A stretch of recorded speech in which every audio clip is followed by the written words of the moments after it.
তিন নেতার সমাধি ও ওসমান হাদির কবর জিয়ারতের মধ্য দিয়ে নির্বাচনী প্রচারে নামছে জাতীয় নাগরিক পার্টি এনসিপি। আমরা সরাসরি চলে যাচ্ছি সেখানে।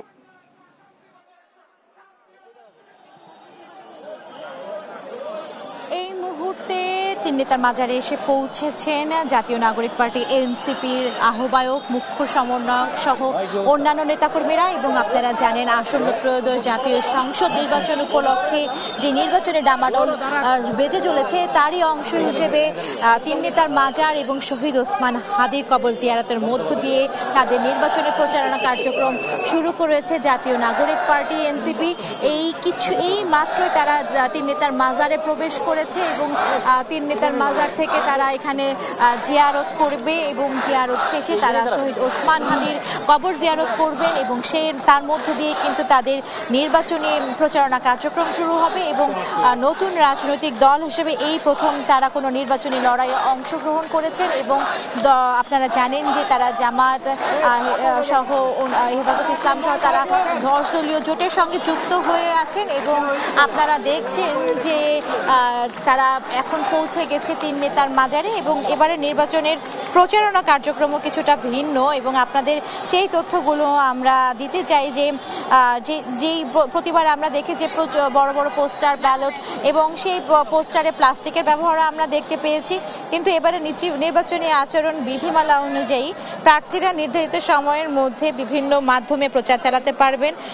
তবে প্রচারে ধর্মীয় অনুভূতিতে আঘাত হানার মতো বক্তব্য, বিদ্বেষমূলক প্রচার বা প্রতিপক্ষের বিরুদ্ধে কুরুচিপূর্ণ মন্তব্য সম্পূর্ণ নিষিদ্ধ।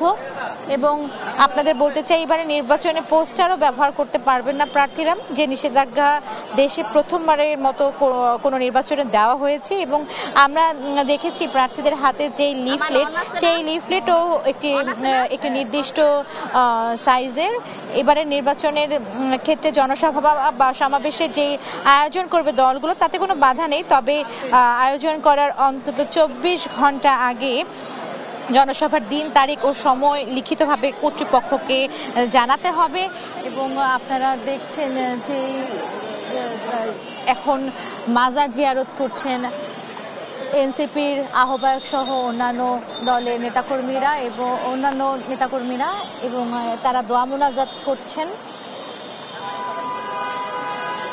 এরপরেই তারা যাবেন শহীদ ওসমান হাদির কবর জিয়ারত করতে।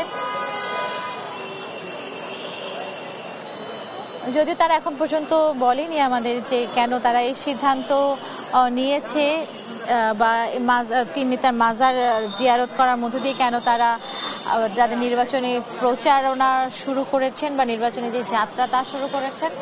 আর কিছুক্ষণ পর হয়তো তাদের সাথে কথা বললে বিষয়টি সম্পর্কে আমরা জানতে পারবো। তবে এখন যেহেতু তারা দোয়া মোনাজাত করছেন, তা শেষ করে তারা যাবেন শহীদ ওসমান হাদির কবর জিয়ারত করতে।